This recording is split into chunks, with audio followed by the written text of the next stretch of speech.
Oh, nice. It's been a while, had a bit of a break, and the weather's been average and it's been winter, so it is what it is. I haven't been getting out as much as I'd have liked to, but today I have come out, and I know a lot of you guys have been asking for this one for a long time, so thanks for your patience. But I'm going to give you a run through / review of my new F14 beach launching dinghy. There's been a hell of a lot of you guys asking about these and looking for recommendations to place orders of your own, so hopefully I can answer some questions today. If I miss something and you have any questions, drop them in the comments below. I can answer it, and then it answers that question for everyone. So this is probably the best way to do it, rather than replying to thousands of emails and messages. I'll just give you a run through on camera and try and cover as much as I can cover. So this is it, the F14 beach launching dinghy. 14 foot as the name suggests, and it's an open dinghy. Why did I choose this boat? Because I wanted to downsize.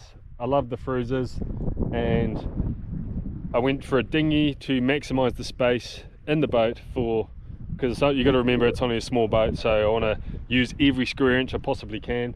So I opted to not have the cabin on the front and just go telesteer. Why did I go Frewza? Because they're awesome boats. This is the third one I've owned, and really good fit, bang for your buck, fully customizable, and just a quality build all round. So I absolutely love these boats, as do many other people, and it's probably why you're watching this video right now. It's a 14 foot dinghy designed for beach launching.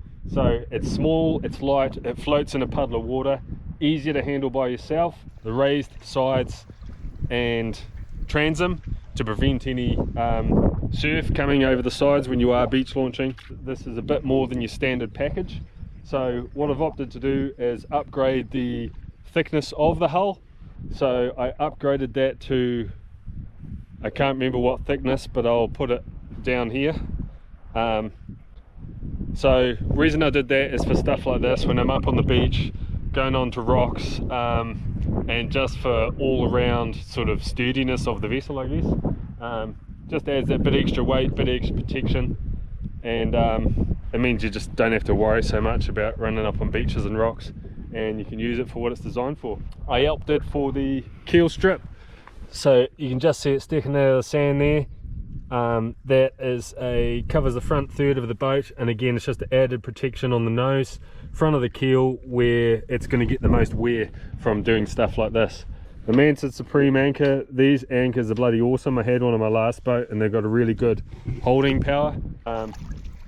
They're sized based on the length of the vessel, so I don't remember what exact that weight is for that one, but it's for 4.5 meter size boats.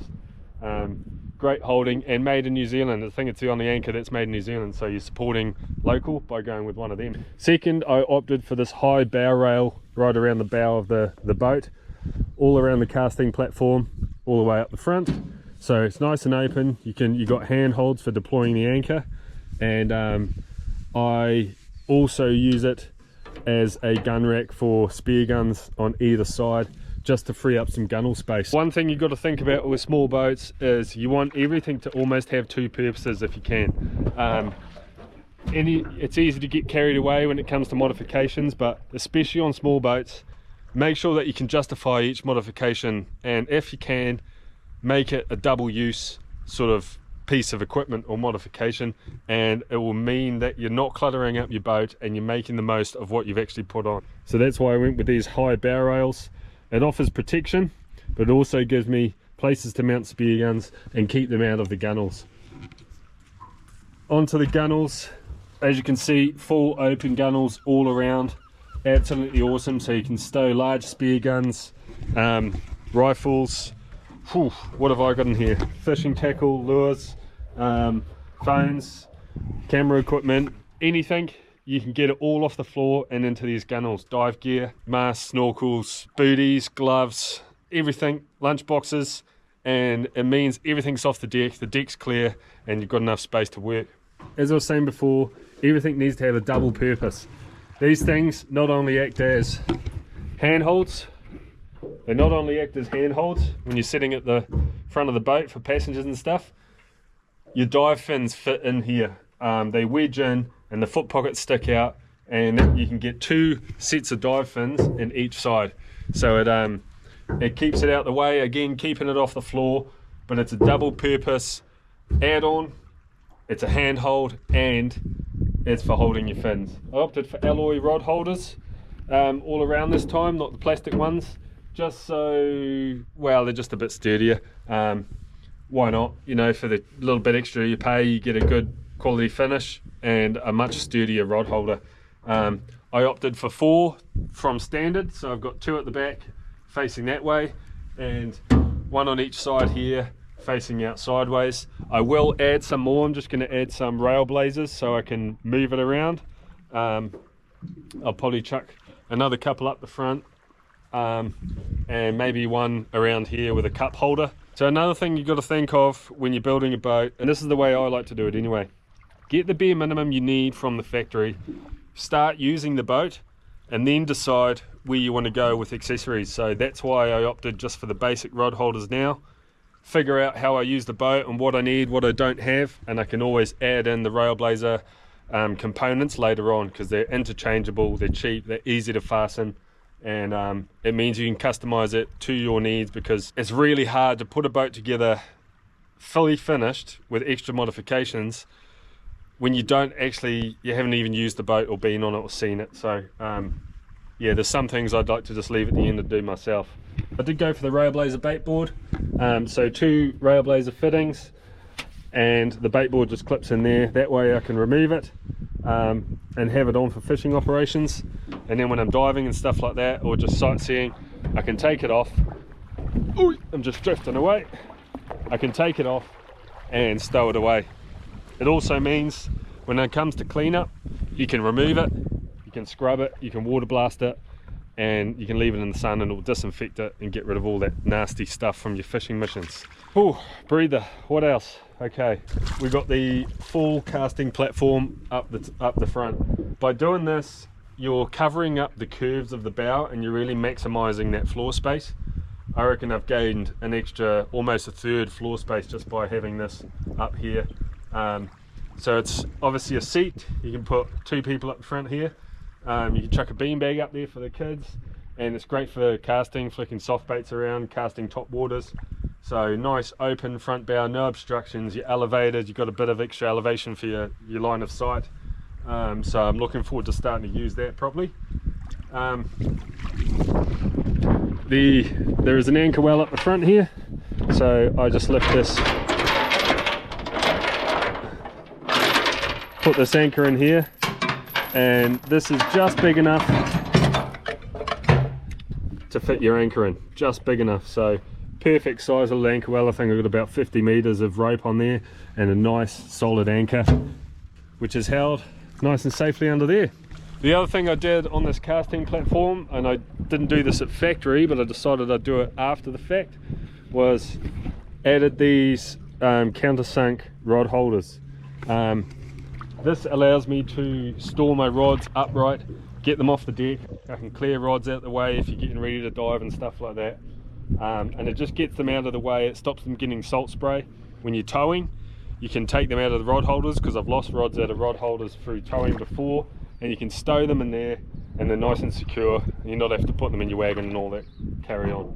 So that's a nice little add-on and flush, so when you're walking around on there you can't even tell they're there. It looks quite nice, if I say so myself.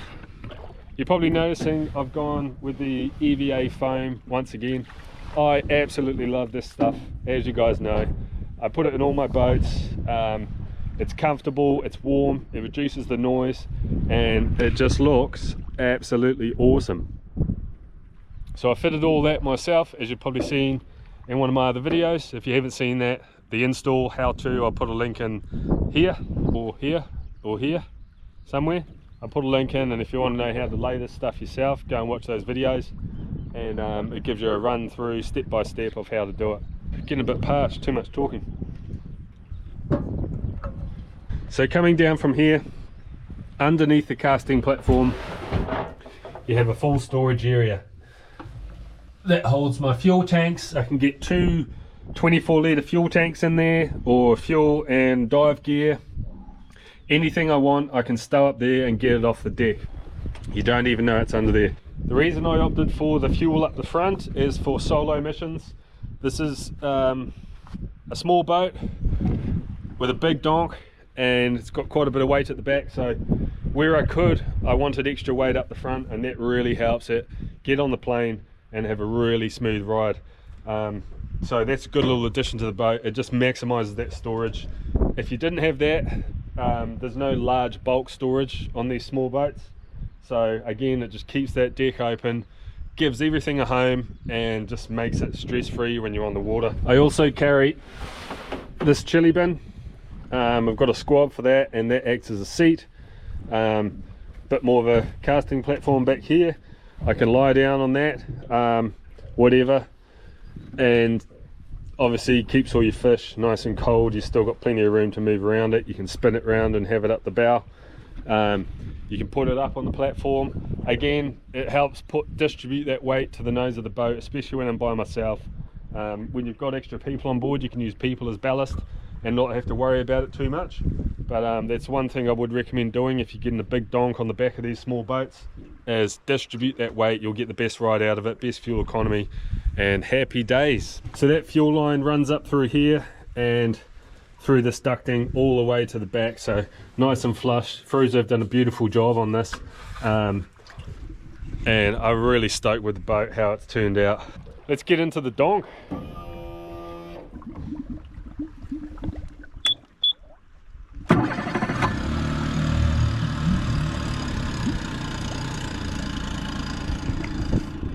Purrs like a bloody kitten. I've just gone through my first service over at Marahau Marine. Just go and see Ross over there. He's an absolute guru with his Hondas, and he looks after me pretty well. So fresh service, first one, and it's an absolute monster. So this thing is probably the max horsepower you'd want to put on a boat this size, mainly because of weight. And secondly, you really don't need much more than a 50 horsepower on this. It absolutely moves along. I have had 4 divers from Okiwi Bay all the way up to Port Hardy, top of Derville, and it just handled it so well. And the fuel economy off this relatively small outboard in general terms is just unmatched. It's unreal. It hardly uses anything. I think we got from Okiwi Bay to, as I say, Port Hardy and back with 4 divers on board, cruising in around bays looking for good spots to dive, and we used about 30 litres of fuel. So it's about 100 kilometres, I think. I'll double check, but I'm pretty sure it's around 100 kilometres, and we used 30 litres for a whole day out. So absolutely unreal, and heaps of power for getting up on the plane. I absolutely love this thing. Starts so easy, it's quiet, cheap to run, and it's brand bloody new. It's the first brand new outboard I've ever had, so absolutely love it. Cheers, Honda. You got your flush here, so when you get home late at night, you don't want to wake up the neighbours. You can unscrew that, plug your hose in, and flush it out. Get rid of all that salt. It just makes cleanup so much easier, because no one likes cleanup. So anything you do to make it easier for yourself, it's worthwhile. If you forget to connect that back up, it still pumps water, so you're not going to blow your engine up or anything. I know from experience. So you just remember to connect it back up once you flush the outboard. What else? Okay, what I'm sitting on now, I guess, sliding bench seat. So reason I went for this is I can just lift it out. It's not fixed. I can slide it forward, move it around, push it right back out the way. And again, it just means that yes, you've got a seat, but you can open up the boat when you want to. You can slide it right back, get it out the way, get it off the deck, and open up your fishing space or diving space, whatever you're doing. It's just a way again of maximising that space on a small boat. Start battery here. I'm not running any so you got your single start battery here. I'm not running any electronics just yet, so I probably will install a small fish finder again on a Railblazer that swings out, and I can stow it, but it's one thing I wanted to leave until I've used the boat to figure out where I want it and all that and how I'm going to do it. So I will do that, and then I'll probably run that wire to that battery, but at the moment that battery is just there to power the motor. Got an isolator switch up here, and fuel priming bulb is here. I will be putting in some lighting, some nav lights, some under gunnel lighting, and again a fish finder, so I will be hooking up electronics soon, and I might make a video of that if you guys want to see it. Let me know in the comments below. Yeah, what else? That's pretty much it. What else did I do? Oh, double platforms at the back. So you've got 2 platforms for getting on the boat. Cleats back here. I'm pretty sure that's all I did. Is that all I did? I think it is. So the boat itself sits on a Mudway trailer. Simple, solid, super heavy duty. I got an upsized trailer on it for reasons that you will find out later down the track. But for now, this is the boat. Bloody beauty. All right, let's jump on, go for a hoon, show you how she rides.